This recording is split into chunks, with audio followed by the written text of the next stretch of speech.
ಅವರ ನಾಟಕವನ್ನು ಪಂಜರ ಶಾಲೆ ಎಂದು ಕನ್ನಡಕ್ಕೆ ಅನುವಾದಿಸಿದವರು. ಈ ಕೆಳಗಿನವುಗಳಲ್ಲಿ ಸರಿಯಾದ ಅರ್ಥಗರ್ಭಿತ ವಾಕ್ಯ. ಶ್ಯಾಮನು ಊರಿಗೆ ಹೋದನು. ಶ್ಯಾಮನು ಊರಿಗೆ ಹೋದನು. ಸಾಮನು ಊರಿಗೆ ಹೋದನು. ಶ್ಯಾಮನು ಊರಿಗೆ ಹೋದನು. ನವರಾಗಿ ಹರಿಯುತ್ತಿದೆ. ಈ ವಾಕ್ಯದಲ್ಲಿರುವ ನಾಮಪದ.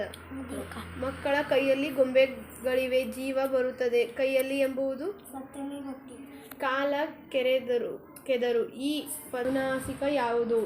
ಎ ಬ ಬಿ ನ ಸಿ ಕ ಡಿ ತ.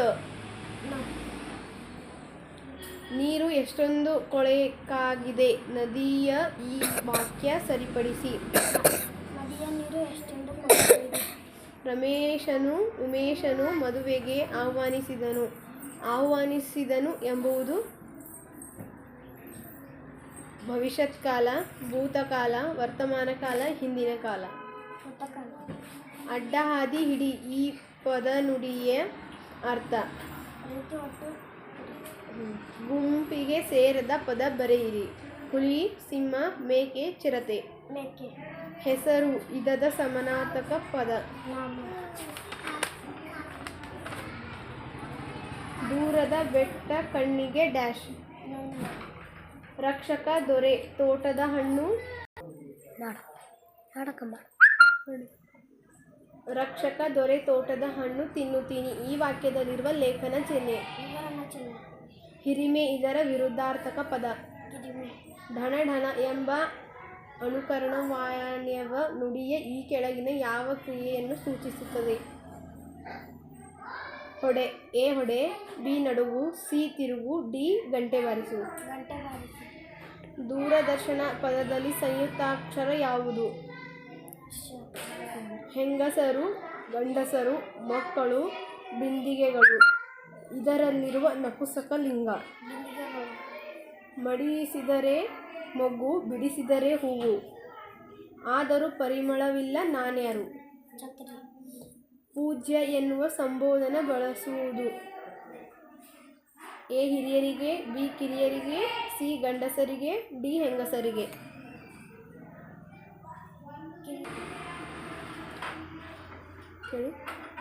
ಗಳಗಳ ಎಂಬ ಅನುಕರಣವಾಣ್ಯವ ನುಡಿಯು ಈ ಕೆಳಗಿನ ಯಾವ ಕ್ರಿಯೆಯನ್ನು ಸೂಚಿಸುತ್ತದೆ? ಬಟ್ಟೆ. ಈ ಪದದ ಅರ್ಥ. ಭೂತಕಾಲಕ್ಕೆ ಈ ಕೆಳಗಿನವುಗಳಲ್ಲಿ ಯಾವುದು ಉದಾಹರಣೆ? ಮಾತುಶ್ರೀ ಸಮಾನ. ಗಾಳಿ ನನ್ನ ಗೆಳೆಯ, ನೀರು ನನ್ನ ಶತ್ರು. ಜೀವಿಯಲ್ಲಿ ನಾನು ಆದರೂ ಹರಳಿಕೊಳ್ಳುತ್ತೇನೆ. ಹಾಗಾದರೆ ನಾನ್ಯಾರು? ಧೂಳು, ಉಸಿರು, ಮರ, ಬೆಂಕಿ. ಬೇಟೆಗಾರ ಒಂದು ಪಾರಿವಾಳವನ್ನು ಬೇಟೆಯಾಡಿದನು. ಈ ವಾಕ್ಯದಲ್ಲಿರುವ ಪುಲ್ಲಿಂಗ ರೂಪ.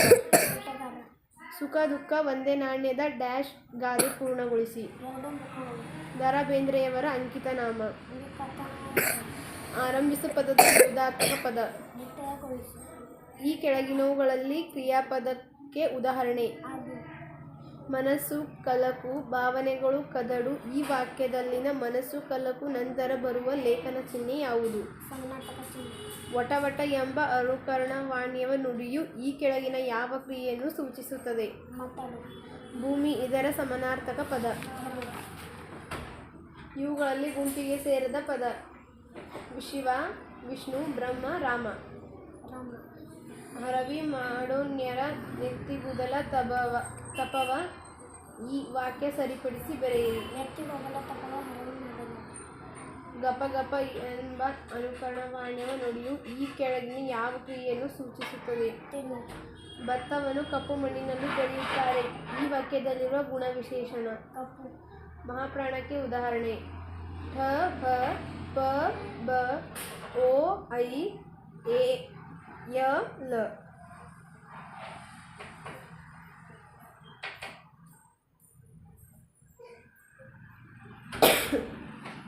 ದಡ ದಡ. ಈ ಪದದ ಸಮಾನಾರ್ಥಕ ಪದ.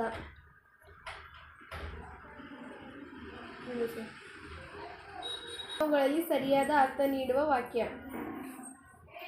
ಮಗು ಸ್ಕೂಲಿಗೆ ಹೋಗಲು ಅಳುತ್ತದೆ. ಮಗು ಸ್ಕೂಲಿಗೆ ಹೋಗಲು ಅಳುತ್ತದೆ. ಮಗು ಸ್ಕೂಲಿಗೆ ಹೋಗಲು ಹೇಳುತ್ತದೆ.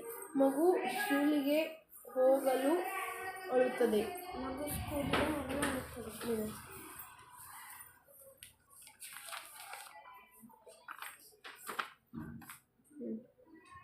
ಗೌಡ ಪದದ ಸ್ತ್ರೀಲಿಂಗ ರೂಪ. ಗೌಡತಿ. ಗಾಂಧೀಜಿ ಮನೆಯಲ್ಲಿ ಸಿಹಿ ಊಟ ತಯಾರಿಸಿದರು. ಈ ವಾಕ್ಯದಲ್ಲಿ ಮನೆಯಲ್ಲಿ ಎಂಬುದು ಸತ್ಯವೇ ಗೊತ್ತು. ಈ ಕೆಳಗಿನವುಗಳಲ್ಲಿ ಅನುನಾಸಿಕ ಅಕ್ಷರಗಳ ಗುಂಪನ್ನು ಗುರುತಿಸಿ.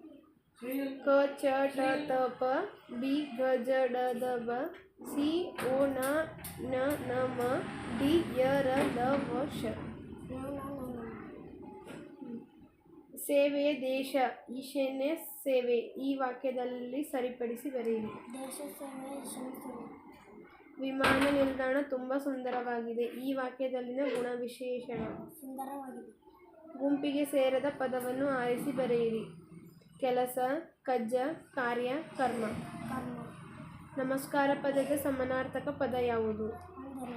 ಕಾಡು ಬೆಳೆಸಿ ನಾಡು ಉಳಿಸಿ. ಈ ವಾಕ್ಯದಲ್ಲಿ ಬಳಸಿರುವ ಲೇಖನ ಚಿಹ್ನೆ ಯಾವುದು? ಪೂರ್ಣ ವಿರಾಮ ಚಿಹ್ನೆ, ಅರ್ಧ ವಿರಾಮ ಚಿಹ್ನೆ, ಉದ್ಧರಣ ಚಿಹ್ನೆ, ವಿವರಣ ಚಿಹ್ನೆ.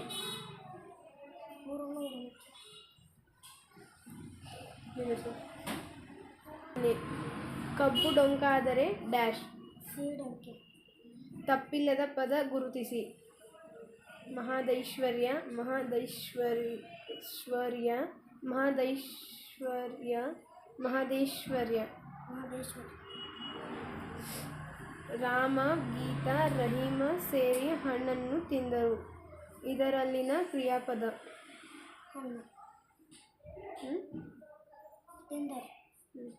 ತಪ್ಪಿಲ್ಲದ ವಾಕ್ಯವನ್ನು ಆರಿಸಿ ಬರೆಯಿರಿ. ನಾನು ಅಮ್ಮನ ಜೊತೆ ಸಂತೆಗೆ ಹೋಗಿದ್ದೆ. ನಾನು ಅಮ್ಮನ ಜೊತೆ ಸಂತೆಗೆ ಹೋಗಿದ್ದೆ. ನಾನು ಅಮ್ಮನ ಜೊತೆ ಸಂತೆಗೆ ಹೋಗಿದ್ದೆ. ನಾನು ಅಮ್ಮನ ಜೊತೆ ಸಂತೆಗೆ ಹೋಗಿದ್ದೆ. ನಾನು ಅಮ್ಮನ ಜೊತೆ ಸಂತೆಗೆ ಹೋಗಿದ್ದೆ. ಅಂತರಂಗ ಪದದ ವಿರುದ್ಧಾರ್ಥಕ ಪದ. ಚಿಟ್ಟೆ ಎಂಬುದು ಡ್ಯಾಶ್. ನಮ್ಮ ಪದ. ಕೆಳಗಿನವುಗಳಲ್ಲಿ ವಿದ್ಯಾರ್ಥಿ ಸಂಯುಕ್ತಾಕ್ಷರವನ್ನು ಗುರುತಿಸಿ. ಜ್ಞ, ಜ್ಞ, ನ, ನ, ತ, ಬ, ಕ್ಯ, ಸ್ವ. ಹುಡುಗರು ಪ್ರತಿದಿನ ಶಾಲೆಗೆ ತಪ್ಪದೆ ಹೋಗುವರು. ಈ ವಾಕ್ಯದಲ್ಲಿರುವ ನಪುಂಸಕಲಿಂಗ ಗುರುತಿಸುವ ಪದ ಯಾವುದು? ಶಾಲೆ. ಸೂರ್ಯನ ಎದುರಿಗೆ ಹಾದು ಹೋಗುತ್ತೇನೆ, ಆದರೂ ನನಗೆ ನೆರಳಿಲ್ಲ. ಹಾಗಾದರೆ ನಾನ್ಯಾರು? ಗಾಳಿ. ಕವಿ ಪದದ ಸ್ತ್ರೀಲಿಂಗ ರೂಪ. ಕವಿತ್ರಿ. ಸಾಮ್ರಾಟ ಪದದ ಸ್ತ್ರೀಲಿಂಗ ರೂಪ. ಸಾಮ್ರಾಜ್ಞಿ. ಭಜನೆಯ ಮಂದಿರಕ್ಕೆ ಒಬ್ಬ ಶರಣೆ ಬಂದಿದ್ದಳು. ಅಡ್ಡಿಗೆರೆ ಎಳೆದ ಪದದ ಲಿಂಗರು ತಿಳಿಸಿ. ಸ್ತ್ರೀಲಿಂಗ.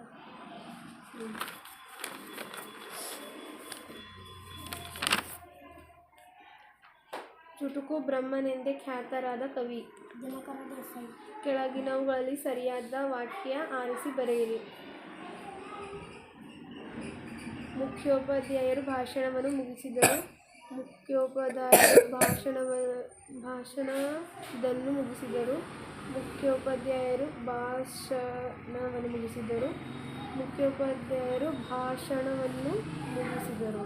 ಮುಖ್ಯೋಪಾಧ್ಯಾಯರು ಭಾಷಣವನ್ನು ಮುಗಿಸಿದರು. ಆತಂಕ ಪದದ ವಿರುದ್ಧಾರ್ಥಕ ಪದ. ನಿರಂತಕ. ನಮ್ಮ ದೇಶ ಭಾರತ. ದೇಶ ಎಂಬುದು ಮಾಲಿನ್ಯಕಾರಿ ವಿಜಾತಿಯ ಸಂಯುಕ್ತಾಕ್ಷರ ಯಾವುದು? ಈ ವಾಕ್ಯದಲ್ಲಿ ಅಡ್ಡಿಗೆರೆ ಎಳೆದ ಶಬ್ದ ಯಾವ ಕಾಲವನ್ನು ಸೂಚಿಸುತ್ತದೆ? ಅರ್ಚನಾ ಗೆಳತಿಯ ಮನೆಗೆ ಹೋಗುವಳು. ಅಡ್ಡಗೆರೆ. ಮೂಡಲಮನೆ ಕವನವನ್ನು ಡಾಕ್ಟರ್ ಚಂದ್ರಶೇಖರ್ ಕಂಬಾರ್ ಅವರು ಡ್ಯಾಶ್ ಕವನ ಸಂಕಲನದಿಂದ ಆಯ್ದುಕೊಳ್ಳಲಾಗಿದೆ. ಅರ್ಧಾಂಗಿ ಪದವನ್ನು ಯಾರಿಗೆ ಸಂಬೋಧಿಸಲಾಗುತ್ತದೆ? ಸೀತೆಯು ರಾಮನೊಂದಿಗೆ ಕಾಡಿಗೆ ಹೋದಳು. ಇದು ಯಾವ ರೂಪದಲ್ಲಿದೆ? ಒಲುಮೆ ಪದದ ಸಮಾನಾರ್ಥಕ ಪದ. ರೈತನ ಮಿತ್ರ ಡ್ಯಾಶ್.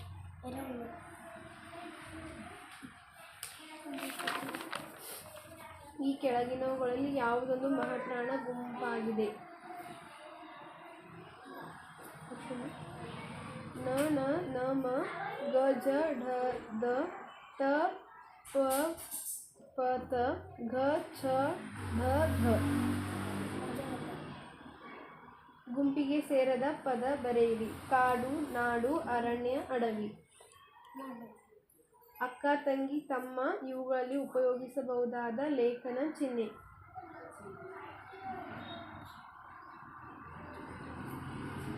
ಅಂಕ ಎಮೋಜಿ. ಸೋಲೆ ಗೆಲುವಿನ ಡ್ಯಾಶ್ ಮೆಟ್ಟಿಲು. ಡ್ಯಾಶ್ ಅದ್ದೂರಿಯಾಗಿ ನಡೆಯಿತು. ಘಟಿಕೋತ್ಸವ. ಅಗ್ನಿ, ಬೆಂಕಿ, ದರೆ ಡ್ಯಾಶ್. ಭೂಮಿ. ಮಾಡುವುದು, ಹೋಗುವುದು, ಬರುವುದು ಈ ಪದಗಳು ಯಾವುದಕ್ಕೆ ಉದಾಹರಣೆಯಾಗಿದೆ? ಕ್ರಿಯಾಪದ. ಆನೆಯು ಉತ್ತಮ ನಾಯಕತ್ವ ಹೊಂದಿದೆ. ಈ ವಾಕ್ಯದಲ್ಲಿರುವ ಗುಣ ವಿಶೇಷಣ. ಉತ್ತಮ. ವಾರದಾಟವು 3 ವಾಕ್ಯ ಸರಿಪಡಿಸಿ. 2-3 ವಾರ ದಾಟಿದೆ.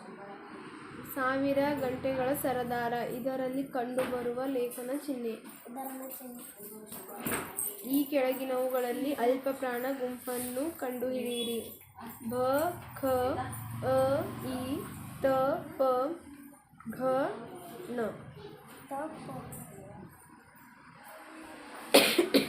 ಡ್ಯಾಶ್ ಕನ್ನಡದ ಹೆಸರಾಂತ ತ್ರಿಪದಿ ಕಾಷ್ಟ. ಸರದಿ. ರಮಾಳು ಪಾಠವನ್ನು ಓದಿದಳು. ಇಲ್ಲಿ ಪಾಠವನ್ನು ಎಂಬುದು ಕರ್ಮ ಪದವಾದರೆ ಓದಿದಳು ಎಂಬುದು ಕ್ರಿಯಾಪದ. ಸ್ವಾತಂತ್ರ್ಯ ಹೋರಾಟಗಾರರು ಮಣ್ಣಲ್ಲಿ ಮಣ್ಣಾದರು. ಈ ವಾಕ್ಯವು ಯಾವ ಕಾಲದಲ್ಲಿದೆ? ಭೂತಕಾಲ. ಹೆದರುವನು ಹೆಣ್ಣಿಗೆ ಹಗ್ಗವು. ಡ್ಯಾಶ್ ಗಾದೆ ಪೂರ್ಣಗೊಳಿಸಿ. ಹಾವು. ಗುಂಪಿಗೆ ಸೇರದ ಪದ ಗುರುತಿಸಿ. ಗುಂಪಿಗೆ ಸೇರದ ಪದ ಗುರುತಿಸಿ. ಸೋದರ, ಸ್ನೇಹಿತ, ಮಿತ್ರ, ಗೆಳೆಯ. ಸ್ನೇಹಿತ. ತಪ್ಪು. ಸೋದರ. ಕಾವ್ಯಾನಂದ ಎಂಬ ಕಾವ್ಯಾನಂಕಿತವನ್ನು ಹೊಂದಿರುವ ಕವಿ. ದಯಾಪೂರ್ಣಿಕ. ಈ ಕೆಳಗಿನವುಗಳಲ್ಲಿ ಸಜಾತಿಯ ಸಂಯುಕ್ತಾಕ್ಷರಗಳನ್ನು ಗುರುತಿಸಿ. ಖ, ನ, ಮ, ಹ, ಕ್ರ, ವ್ಯ, ಮೃ, ಯ, ಕೈ, ಕ್ಯೂ, ದೃ, ಯೈ. ಕನ್ನಮ್ಮ. ಕೌಸ್ತುಭದರ ಎಂದರೆ ವಿಷ್ಣು.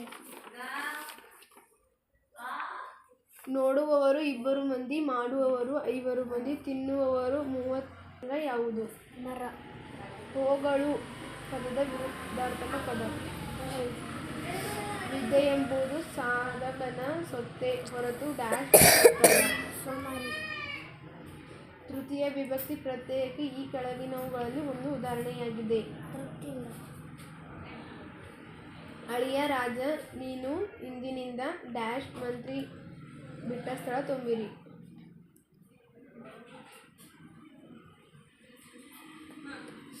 ಎ ಸಂಸ್ಕೃತ, ಬಿ ಶಿಕ್ಷಣ, ಸಿ ಶಿಕ್ಷಾ, ಡಿ ಶಿಕ್ಷಣ. ಶಿಕ್ಷಣ. ಇವುಗಳಲ್ಲಿ ಲೋಪಸಂಧಿಯನ್ನು ಗುರುತಿಸಿ ಬರೆಯಿರಿ.